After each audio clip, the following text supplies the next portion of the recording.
Hello everybody. Today we're going to be talking about some of my favorite tools that I use in the shop while working on vintage bikes and just bikes and all the bikes in general that we repair here. I have kind of a eclectic assortment of tools. I'm not brands. I don't have a tool brand. I just kind of, there's some brands that I feel like make a better version of the tool, and that's the tool I have found and like. And so we're just going to walk through some of the tools that I find myself using pretty much every day, or grabbing when a certain problem arises when working on a bike. We're going to start small, and that is tire levers. Everyone probably has their favorite tire lever, but mine by far is the Bontrager tire lever.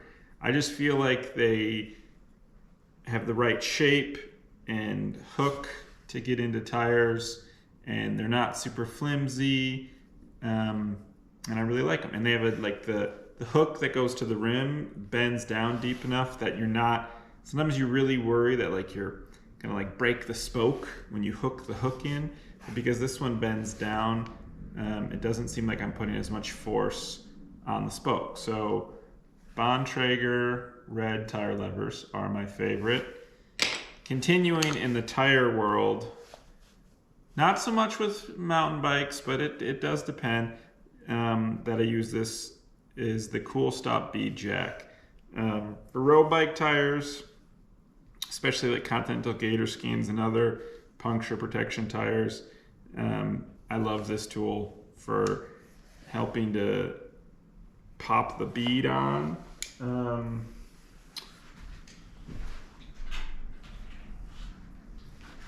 I'll give you a demo because I feel like this is a tool that is super basic, but not everyone is seen. And the first bike shop I worked at had this tool, and then the preceding 3 bike shops I worked at before I opened my shop, they did not have this tool. And I was always like, you need to get some Kool bead jacks for the tool benches. And then they would get them, and it'd soon become a tool you'd see mechanics using every day. So the way it works is you hook that side on. We'll take the tire off to make this demo even more realistic. Well, you guys see me use my favorite tire lever. I actually needed to take these tires off, so half works.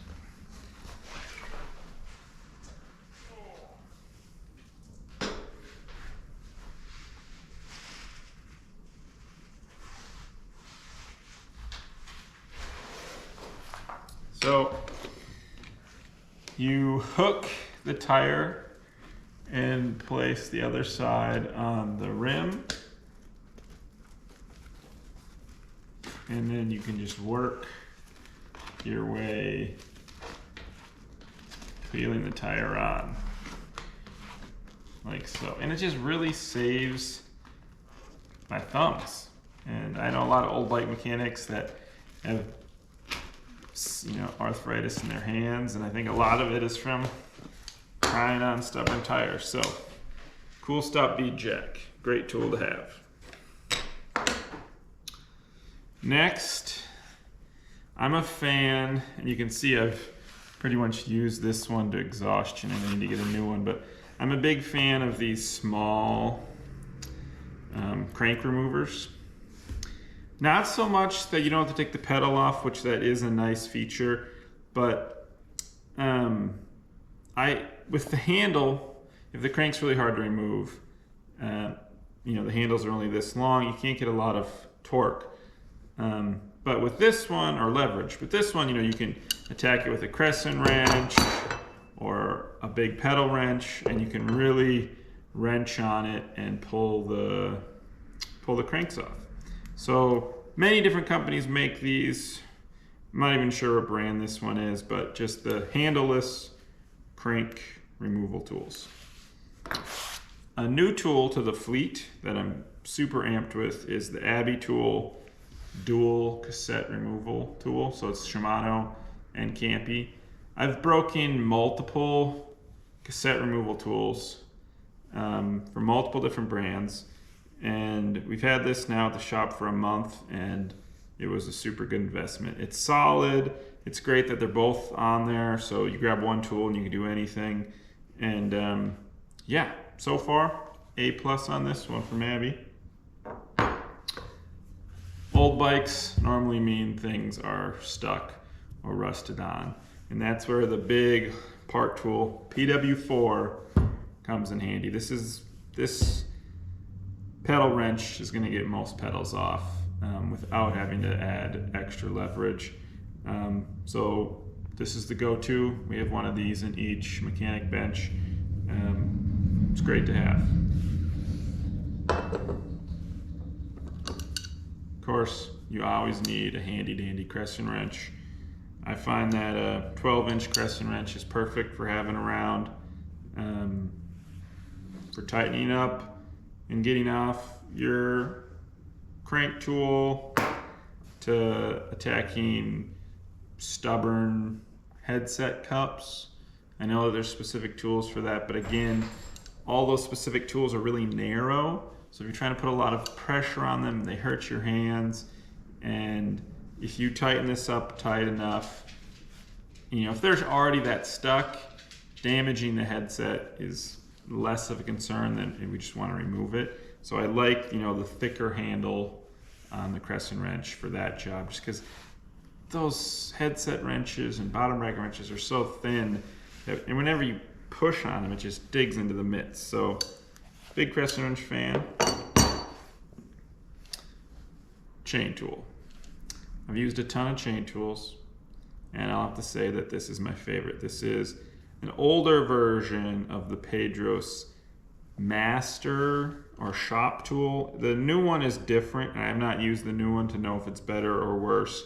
But the great feature about this one, if you see here, it has this little vertical pin so that the horizontal pin has something to rest on and / guide it. So these pins break way less often than the Parktool pins. The Parktool ones, it just seems like the pins are bending and snapping all the time. I've had this for like 2 or 3 years, and I think we're on the second pin. And this is, I grab this every time I need to break a chain. So for sure, the design is built better and it lasts longer. They are more expensive, but you know, you save the money in the long run by not constantly needing to get new chain pins. And then it has this really nice guide for sliding the chain in. So the chain always goes in straight. That too obviously helps with the pin not bending. So all around a really good tool. A rubber hammer so that I don't mar surfaces when I need to pound on them. This is one of the, like the dual density ones, 12-ouncer, Craftsman. Probably got it at a garage sale, but you know, a nice rubber hammer to work on stuff and to remove stuff that needs a little bit of persuasion is a great tool to have around your shop. In that same vein of kind of not a bike shop tool, but a tool that we use a ton, is a pair of bolt cutters. Really rusty chains on old bikes, it's just so much easier to grab the bolt cutters and nip the chain than to try to push the chain pin out with a chain tool. I mean, that chain's going in the trash can anyhow, so just a quick snip with the bolt cutters and the chain's off. The other job of this tool is cutting spokes. Be it we're getting ready to recycle wheels, so when we recycle wheels, we cut all the spokes to separate the hub from the rim. The rim normally goes in aluminum recycling, the hub goes in, you know, kind of mixed metal recycling. If it's hubs we're trying to keep, we will detension the spokes a few turns and then cut them with the bolt cutters. It just speeds up the whole process instead of completely delacing a wheel. We're not going to reuse those used spokes, so we'll just detension them so that there's no shock on the hub when we're cutting them, because we don't want to break any hub flanges. But again, the bolt cutter just super speeds up that process. You put the wheel on a trash can, and you just work your way around and everything drops in. So a pair of bolt cutters. These are 14 inchers. Again, most likely came from a garage sale, and they work great.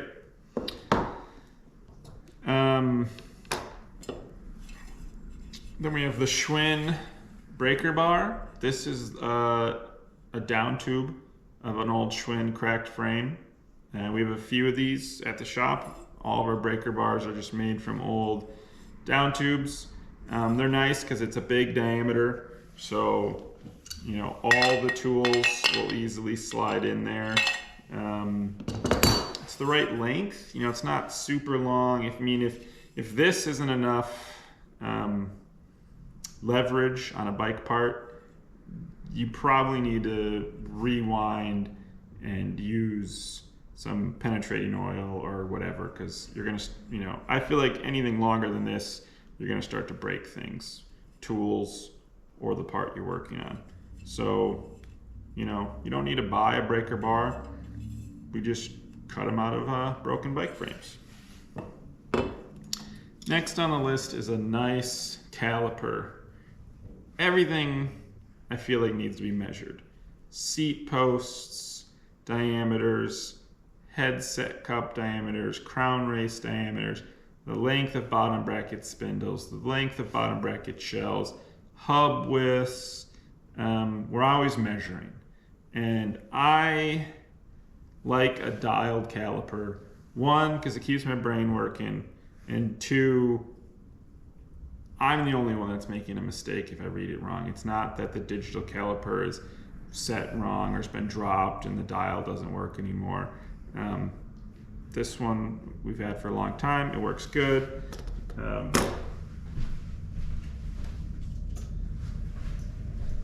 I also have this one. This has been my trusty one for a long time. Made back in the 80s at least, because it says made in West Germany, or the 90s, 80s, 90s. And it's just a really nice, well, it would be 80s, yeah.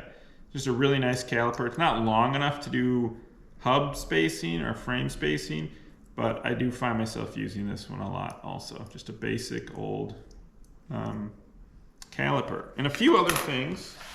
I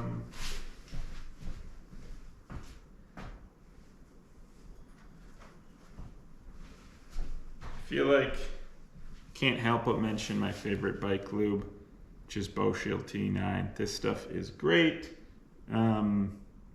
Use it on everything. Use it on all my bikes and even non-bike stuff. So that's a product that I really enjoy using. I feel like, you know, there's obviously bike specific tools that, you know, like headset tools and so forth. But these, I mean, you throw in some Allen wrenches, which, you know, I don't know. An Allen wrench is an Allen wrench pretty much, in my opinion. But these tools I find myself grabbing a lot, and they have specific jobs around the shop that I find they work better for than others. You know, this tire lever, I've used tons of tire levers. This is my favorite tire lever. It lives in my pocket. You know, the bead jack, you can't live without. Best chain tool I've used. Again, I've used a ton. This one works the best. Why get a smaller pedal wrench? You know, you might as well just get the big one right away. You have one pedal wrench in your toolbox. This will do everything you need it to do. Again, that's how I've now started to feel. Maybe not for a home mechanic, but if you're wrenching a ton, especially on bikes that are campy or Shimano, I think this is the way to go. The fact that they're both on one thing, it makes grabbing it out of the toolbox so much easier, and it's solid construction. I'm really looking forward to seeing how long it lasts. I've used the Parktool solid one that the head threads on. We've broken 2 of those in about 2 years. And so that's why I've switched to this one, because I'm tired of that one breaking. And everything else, you know, is just a kind of a good thing to have for wrenching on bikes. So this is kind of my, 1, 2, 3, 4, 5, 6. I don't even know how many we went through. 1, 2, 3, 4, 5, 6, 7, 8, 9, 10, 11. 11 kind of go-to tools that I'm using to work on vintage and modern bikes. But a lot of this stuff, like the big leverage, it's more of a vintage thing, bikes sitting around. But then again, bikes get rusty, modern bikes. So these are some of the bike shop tools that I find myself using the most. Thanks for checking out this video. Hopefully it helps building out your toolbox, or maybe you've had a tool and you just don't really like it, and this will give you an idea of something to try. It has been really hectic here at the shop. We have a lot of new things in the works, changing up some things, and it's been really busy. So unfortunately there hasn't been much excitement in the builds, but it looks like in a few more weeks, when things kind of wrap up with all the behind the scenes stuff, we'll be back with, fingers crossed, I want to get back onto the weekly videos of builds and projects that we're doing to the shop, because that's something I really enjoy, and they're fun to make, and the videos are fun to make, the bikes are fun to work on, and it's the kind of content that we're trying to put out. If you're looking at working on one of your own bikes, make sure to check out our shop, Grid Engineer Cycles. We have close to almost 1,200 parts online right now, from NOS to used. I mean, you name it, we have it. Tires, derailleurs, headsets. There's complete bikes. There's frames. There's forks. There's wheel sets. It's up there. There'll be a link below, so you can check that out. And feel free to shoot us any questions about the products or about a project you're working on. We're here to help. Have a great rest of your day. Bye.